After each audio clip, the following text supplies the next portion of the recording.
Hi everyone, welcome back to my channel. Today I'm going to be talking about 10 tips that you should know before going through sorority recruitment.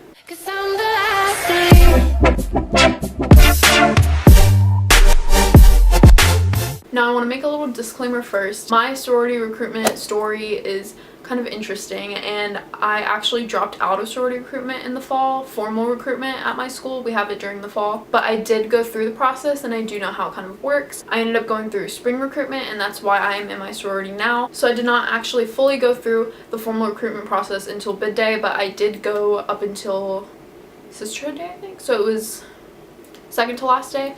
I did go through the majority of the recruitment process, so I do kind of have some experience through it, and maybe in a later video I will do my full sorority recruitment experience because it is kind of complicated and interesting, so I would like to do a video about that. But today I'm just talking about the tips you should know if you do want to go through recruitment yourself. Tip number 1 is pretty self-explanatory and kind of cliche, but it is to just be yourself. And I know you probably hear that all the time, but it's so true because you don't want to act like you're someone you're not, or try to impress people or be a certain way whenever that's not actually who you are. So I think it's really important to stay true to who you are and talk about things that interest you and things about your personality that are genuine, because that's how you'll find the people that you're supposed to fit in with and where you're supposed to be in the long run. Tip number 2 is to not expect too much going into it and to have an open mind. And this is kind of, I think, where I went wrong during my formal recruitment process. I'll be honest and admit that I fell into the whole thinking that I knew what I wanted going into it and having kind of a closed off mind, which is the worst thing you can possibly do, and that's why I ended up dropping out in the end, because I just knew it wasn't really working out the right way for me, and I had already kind of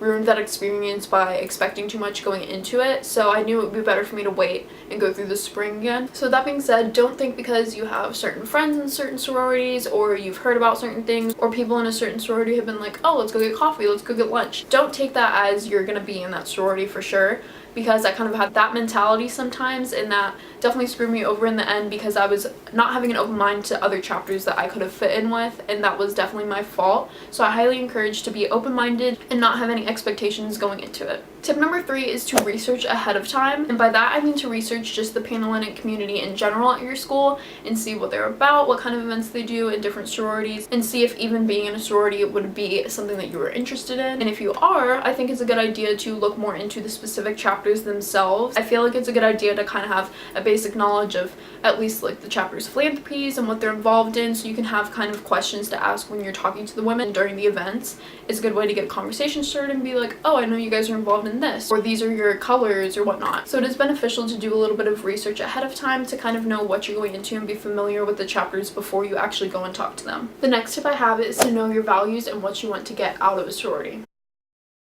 I know at least at my school, when we registered for recruitment, they sent us to like an online interface that had a place where we could figure out what our values were and eliminate certain things that are important to us and not important to us. And that was really helpful to kind of prepare yourself for recruitment and know exactly what your values are and what you should be looking for in a sorority. It's definitely a good thing to ask the women in each chapter what their values are and what's important to them, and that way you can kind of see where you kind of fit and where you don't fit and whose values line up with yours. Tip number 5 is to not let other people's opinions sway or influence you. I know it's really hard, especially when you're in groups during recruitment. A lot of people are going to be talking about certain things and saying, oh, where they're going back, where they're not going back, who their favorites are. I know they encourage you not to really discuss with other PNMs those type of things, and to kind of keep to yourself, and that way you're not hearing from other people what they're going through and changing your mind about certain things. Tip number 6 is kind of obvious, but that is to plan your outfits ahead of time. I know at my school they had like an information booklet kind of thing that showed what kind of outfits you should wear on each day. Specifically for USF, the first day is Spirit Day, which is pretty casual. We normally wear like our school colors, so green and gold, and that is the most casual day, so most people wearing like cute shorts and tank tops, or even like a more casual dress, but definitely some kind of sandal or flat shoe would be appropriate for that day. The next day following is typically Philanthropy Day, which gets a little bit more dressy. I remember I wore a romper that day,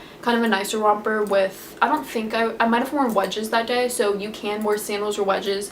It is a little bit more dressy than Spirit Day, but still not as formal as the end of the week will be. So anything kind of semi-casual but a little bit nicer would be nice for Philanthropy Day. The next day is Sisterhood Day, and that day is more formal than Philanthropy Day, obviously. So that day I did wear a nicer dress, and I think I wore a pair of heels that day, so you can still obviously wear wedges, but I decided to wear heels And also you should wear heels on pref day with a more formal dress, which is the next day. So I remember going shopping like way ahead of time before recruitment and picking out what I wanted. I even like went back and returned things and like switched outfits around. So make sure you're looking at things ahead of time so you can try them on and make sure they fit your body right and nothing's too revealing or like showy, because you do want to still look modest and put together. Going along with kind of apparel and what you're wearing, the days that you are walking around in wedges or heels, your feet probably will get tired. So I do recommend bringing some type of flip-flops or sandals or flat shoes so that when you are walking from event to event, if you have to walk a pretty far distance, your feet won't hurt as bad if you do have some type of sandals to switch in between events. Tip number 8 is to also bring some kind of makeup to reapply throughout the day and probably a hairbrush or a comb. I also recommend bringing some kind of little handheld mirror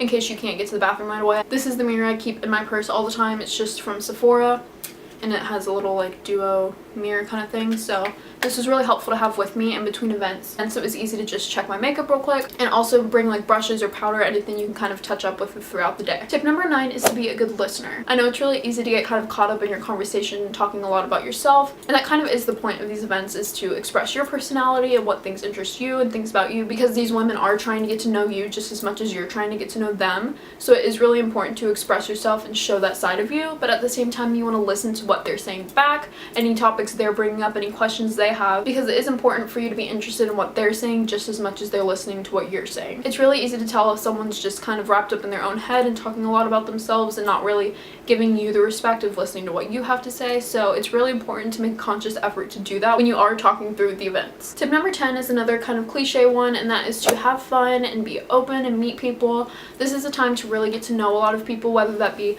the women you're meeting in the sororities or people in your Rogam group, people that are just in the same boat as you and going through the recruitment process as well. I know I met people going through the recruitment process with me, and they're still my friends to this day. Even if you don't end up in the same sorority as them, it's always good to make friends with people in your group while you're going through, because it's really nice to have someone who has the same experience as you and knows what you're going through. And of course, when you guys do both run home, whether you're in the same sorority or not in the same sorority, it's so nice to still be a part of the Greek community together, and you will have those people going into it that you already have known and made connections with. The same thing goes when you're talking to the women in each chapter, because by the end of it, those are people who may remember you later on and you can still have connections with them now that you're getting to know them and introducing yourself. It's good to really be open and show your personality and just have fun with it. Going through recruitment is a really fun process, but it's also very stressful and tiring. It can take an emotional toll on you. I definitely did with the experience I went through and how I realized it probably wasn't right for me in that time. So if you do want me to make another video about that, my specific experience, hopefully I will be able to make that video later on, because I do want to kind of share my experience and what I went through with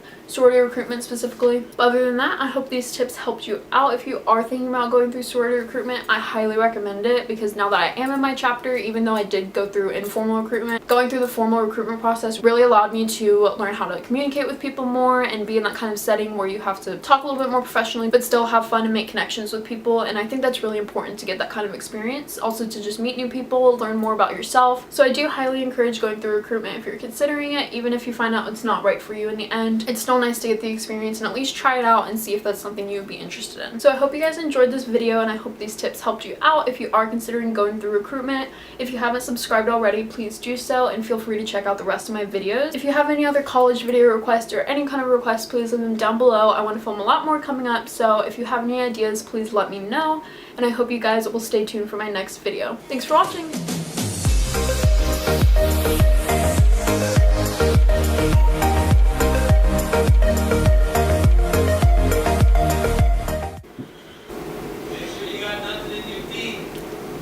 Is to know your value. Tip number 5.